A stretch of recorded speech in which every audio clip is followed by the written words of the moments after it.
Chapter 7 of A Diamond Sky Above Titanic, a Good Omens fanfiction, written by SeaBlueEyes, read aloud by SkyAsimaru. If you enjoy this podfic, you can check out the original story on Archive of Our Own. If you would like to hear more of my recordings or see some of my own work, you can find me through the pen and screen name of SkyAsimaru. A Diamond Sky Above Titanic, Chapter 7, The Beginning.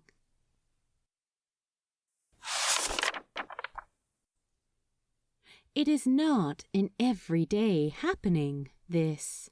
No, that is too much of an understatement. It would be more accurate to simply state the truth, that in all the 6,000 earthly years after the great war in heaven, in all the time there have ever been fallen angels, an enemy, an adversary, in opposition, and the rest. This has never happened before, not even close. Aziraphale can feel himself falling. Not falling, though, so that's okay. He is being pushed very gently by one long, pale, ineffably beautiful hand. He is being pushed back into silk and warmth and the onset of ecstasy. The silk is not standard Titanic issue, but they had both unconsciously assumed it would be silk. So, silk it is. Aziraphale doesn't think he has ever felt a cloud in heaven, a leaf in Eden, a page in his first editions that is quite this soft, this enveloping. Aziraphale is, piece by piece, consumed. He is, for the first time in all his existence, the one being worshipped.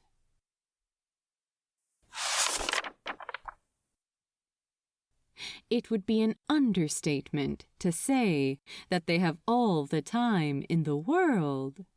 They have in eternity.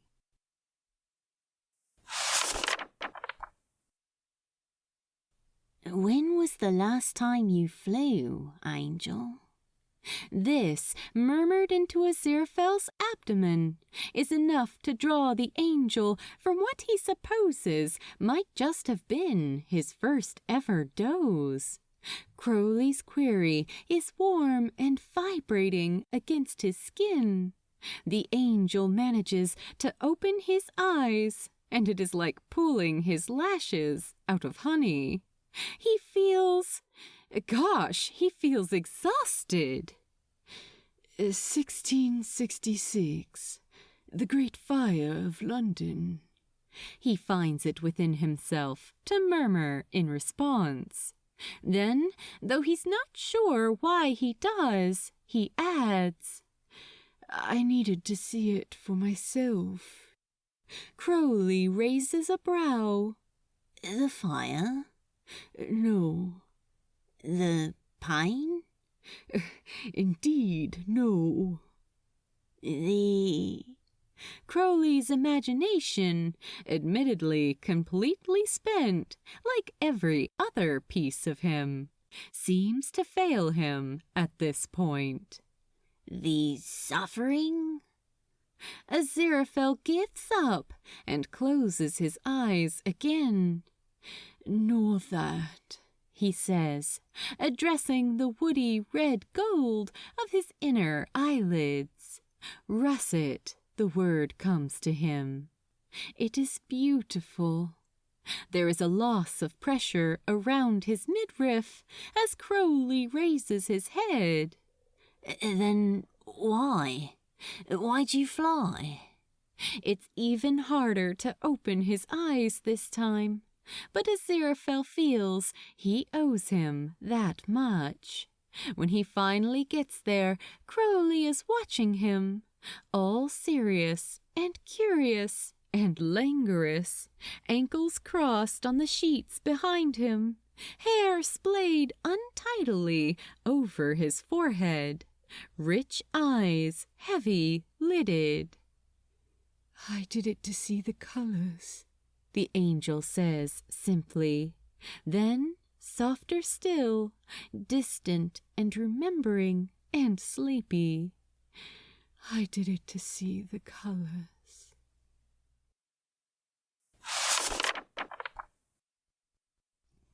Slick, dewy skin, the sharp curve of shoulder blade. Crowley's body is trembling and writhing beneath the angel's fingertips.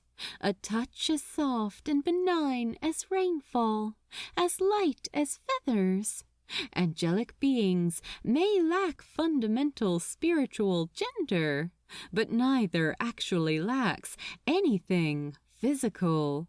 And yet it seems that God still felt the need to compensate, to give them the gift of this.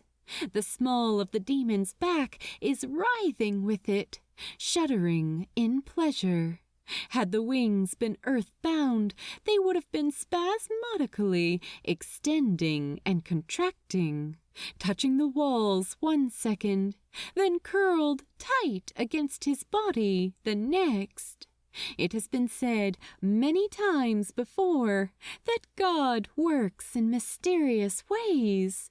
Ways which, as Aziraphale's hands continue to explore what isn't quite the demon's shoulder blades, and he himself can't help but echo his lover's moan of pleasure, neither of them really have any complaint against.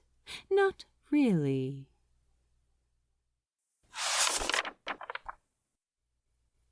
"I think, all things considered, that Lucifer had good reasons, but it's still inexcusable. I mean, people looked up to him. You looked up to him. Even the ones that remained obedient had to admire his courage. Indeed, as they abhorred him for his heresies. I can only imagine how it must have been for you. Alone, days after your chief's return, scarcely above the lowest ranks among demons, the path through chaos barely trod, forced to fly to Eden unaccompanied. I suppose they must have been very pleased with you when news of the fall of man reached Pandemonium. It's a shame that Milton got it wrong, isn't it?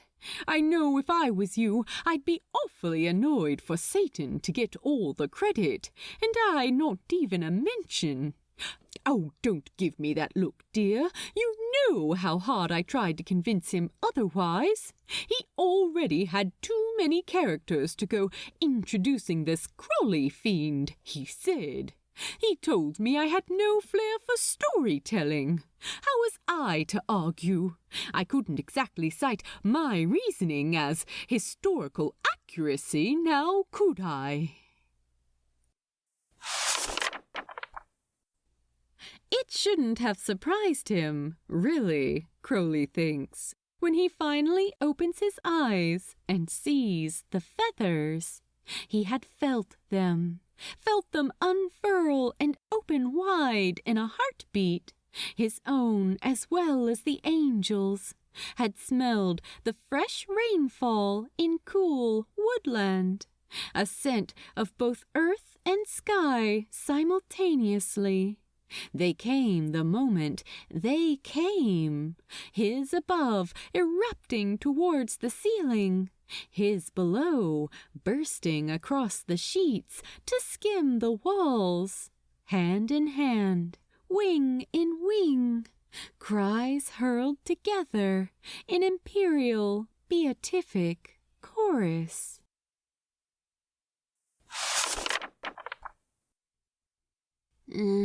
You hungry yet? Crowley, dear, when are either of us ever hungry, really? A pause. You want room service yet? Oh, yes. Yes, that sounds like a very good idea.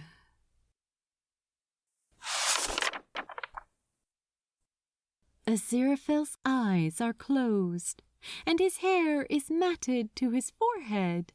Crowley is lying on his front, propped up by his elbows, and his wings are arched around them, cocooning them both in a pearl of feather and muscle and dimmed, resplendent afternoon light. He is singing very softly to the sleeping angel, and what he is singing is this. Take thou this heart, the heart that loves thee well, and let it flame before thy shrine, my own. Take thou my heart, for oh, your dear eyes tell, God fashioned it for you alone. Years from now, one day in the 21st century, Crowley will hear this song on Radio 4, will pause to listen, and a flicker of recognition will pass straight through him, without so much as stopping to catch its breath.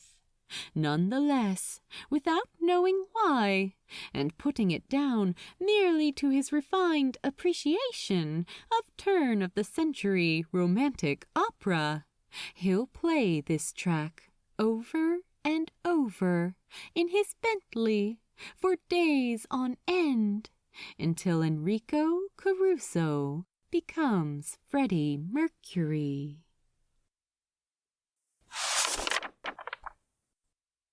I never knew you in heaven. Crowley pauses in the decidedly erotic act of licking chocolate sauce from his fingertips to look up and snort. Angel, are you actually telling me it's taken you 6,000 years to figure that out? Really, my dear. Hair ruffled fondly. I was just thinking how I don't know your name. You know, your real name. The name he gave you. Crowley goes back to dissecting Aziraphale's devil's food cake. Crowley, tempter of God. The angel gives a long-suffering sigh and smiles. Oh, now, do be serious, dear. I want to know your name. Will you tell me? It's not important anymore. Crowley is all nonchalance now, aimlessly drawing sigils on the bedspread with his chocolate-smeared hands. It might have amused him to know, had he been paying attention, that what he was writing was Crowley plus Aziraphale forever, in daemonic Enochian, encased within a heart. It's not been spoken since the fall anyhow. It might burn my tongue off if I say it. Who knows? And anyway, if you know my name, you can use it for all kinds of rituals. Summoning spells and the like. Who says I trust you enough to give you that kind of power over me, eh? I'll bet it's beautiful, Crowley. Aziraphale is watching him, relentless. I don't suppose that's what the J stands for in your adopted human title, is it? Nah, that's for James, that is. Oh? It's like my, I don't know, concord with England. I thought of the most unmistakably English name I could, and James took the hat. Aziraphale, interested, cocks his head. Why Anthony? I liked the irony. Oh? He's the patron saint invoked for the return of lost property. Oh. It was that among other reasons, of course. I also kind of fancied it at the time. Right. Aziraphale is still watching the demon's creeping, greasy fingers. He is feeling creative. Dear, he begins, proposing.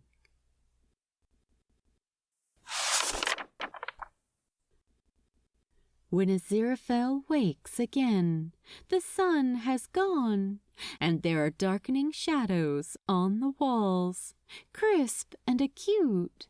Crowley is asleep in his arms. He is snoring very lightly, and each fluttering exhalation comes out as a hiss. Aziraphale watches this flickering pink tongue, fascinated. He wants to stay awake, doesn't want to lose a moment of this, but already his eyelids are falling, the world twirling through the hazy glitter of half-consciousness. The last thought he has before submitting to that comforting darkness is that it doesn't matter if he sleeps for just a little while. This is only the beginning, and they do have an eternity after all.